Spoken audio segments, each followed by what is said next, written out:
Hello, everyone. In this lecture, I am going to explain line by line another thought-provoking sonnet by William Shakespeare, which is Sonnet 1 and 17. If you're new to my channel, then please like and subscribe for more poetry explanations in simple English.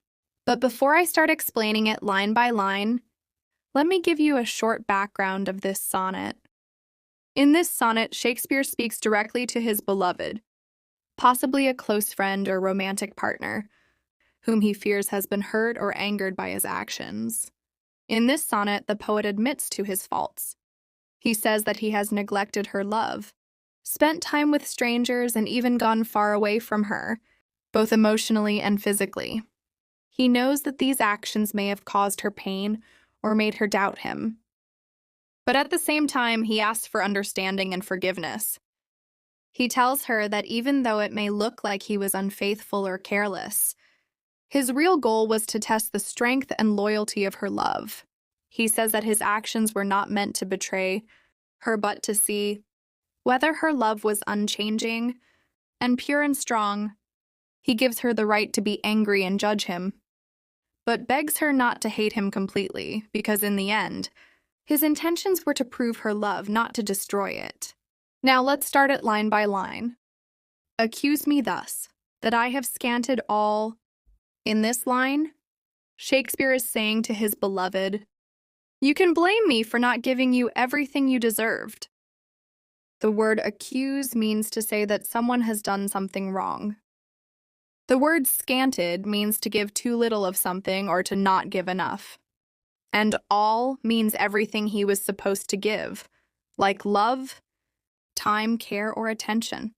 So he is saying that he knows he didn't do enough for the person he loves. He is not denying it. In fact, he is saying, go ahead, blame me for it. He knows he didn't treat his beloved the way she deserved to be treated.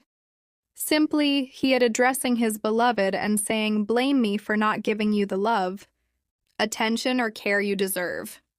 And then says, wherein I should your great deserts repay? In this line, he is still admitting his fault to his beloved. He says that in the matters where he should have returned her love, kindness, or loyalty, he failed to do so. The word wherein means in which things, or in the areas where he was expected to act rightly. The phrase your great deserts means everything that she truly deserved, her good qualities, her love, her efforts, and all the good she did for him. And the word repay means to give something back in return. So Shakespeare is saying, in the situations where I should have given back the love and respect you earned, I didn't do it. He feels guilty for not returning the emotional care and devotion that his beloved showed him. In other words, you can say, he addresses his beloved and saying he should have given back the love, care, and attention, but he did not do it. Forgot upon your dearest love to call. He continues to admit his mistakes to his beloved. He says that he forgot to think about or reach out to her love. The word forgot means he failed to remember or did not do something he should have done. The phrase upon your dearest love to call means to think about her love, to turn to it, or to remember it with care and emotion. The word dearest means most precious or most valuable, and to call upon someone or something is an old expression. That means to turn to it for help or comfort. So Shakespeare is saying, I forgot to remember and value your precious love. I didn't turn to it when I should have. Whereto all bonds do tie me day by day. This means that he is strongly connected to his beloved's love, and he should be loyal to it every single day. The word whereto means to which. He's referring to her love, which he mentioned in the previous line. The word bonds means promises, duties, or emotional ties, things that connect two people closely, like loyalty, love, or commitment. The phrase do tie me day by day means that every day, these bonds remind him that he belongs to her, and he should remain faithful and devoted. So he is saying, even though I forgot to think about your love, I know very well that I am emotionally tied to it, and these ties grow stronger every day. That I have frequent been with unknown minds. Now he adds more to the list of accusations. He admits another one of his faults.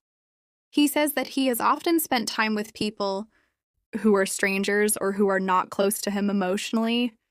The phrase frequent been means he has regularly or repeatedly been involved with others. The term unknown minds refers to people he doesn't truly know or understand, or those who are not emotionally connected to him like his beloved is. So he is saying, I have wrongly spent time with people who mean nothing to me, instead of staying loyal to you. This shows that he regrets being distracted by meaningless relationships or connections, and given to time your own dear purchased right. In this line, Shakespeare continues to confess how he has wronged his beloved. He says that he has wasted or handed over to time something that rightfully belonged to her love, attention, or his loyalty. The phrase given to time means he has let time take away or wasted something by spending time on other things or people. The words your own dear purchased right mean something that truly belongs to his beloved, something she earned through love, care, and sacrifice. The word dear purchased suggests that she paid a high emotional price, like loyalty, patience, or deep love, to deserve his time and attention.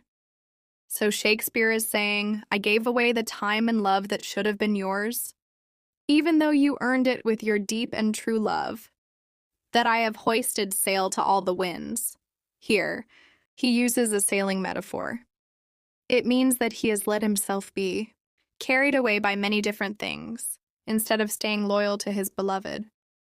The words hoisted sail mean that he lifted the sails of a ship, which is a way of saying he allowed himself to go wherever the wind takes him.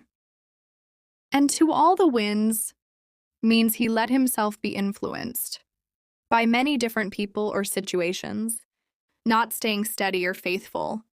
So through this image of a ship going in all directions, he is telling his beloved that he made the mistake of letting his heart or attention wander instead of staying focused on her love.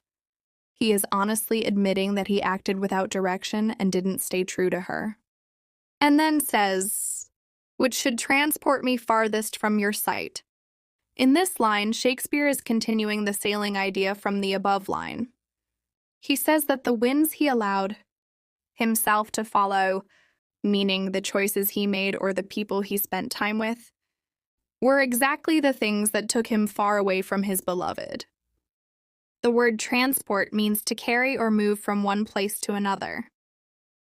The phrase farthest from your sight means as far away from her as possible, both physically and emotionally.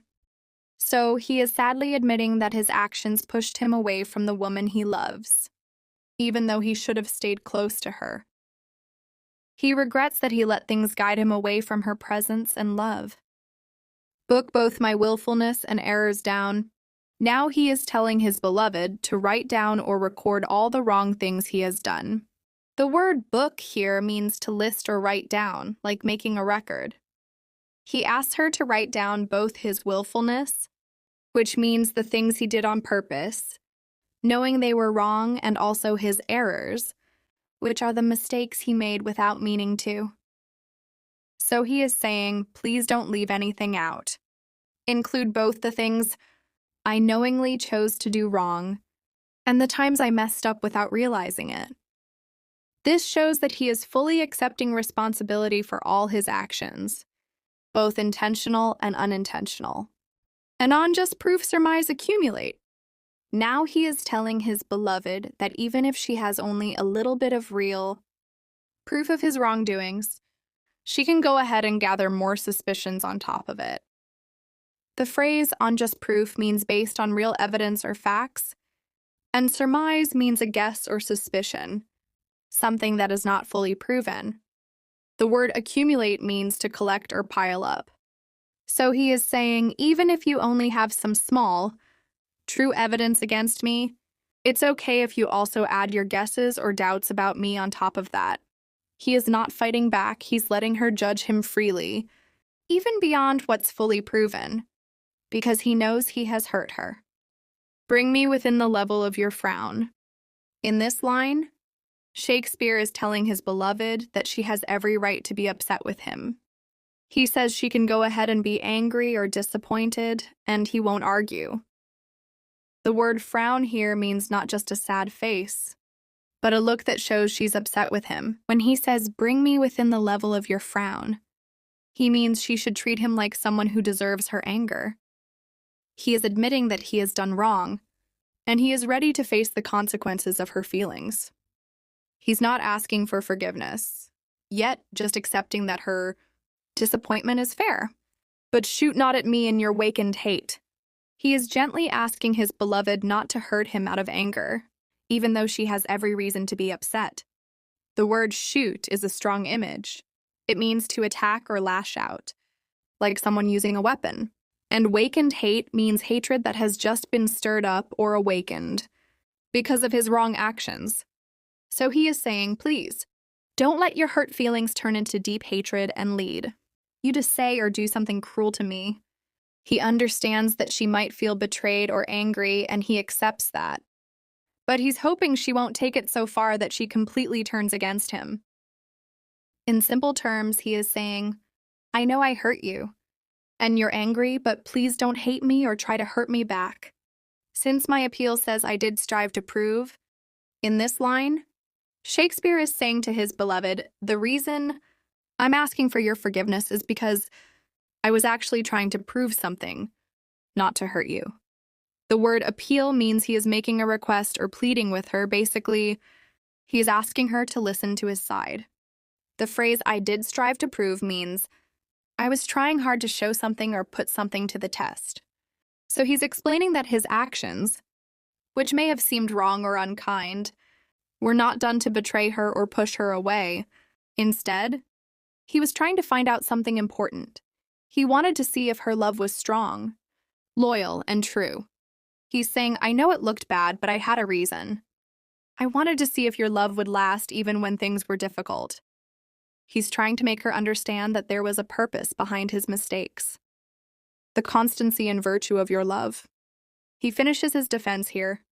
In this line, he is saying that what he was really trying to test or prove was how true and strong his beloved's love is. The word constancy means faithfulness, or being loyal and unchanging over time, even when things get hard.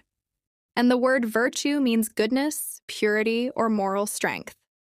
So together, when he says the constancy and virtue of your love, he means he wanted to see whether her love for him was loyal, pure and strong even when tested by mistakes or distance. He's trying to tell her that he wasn't trying to hurt her, but rather he wanted to see if her love could stay true no matter what.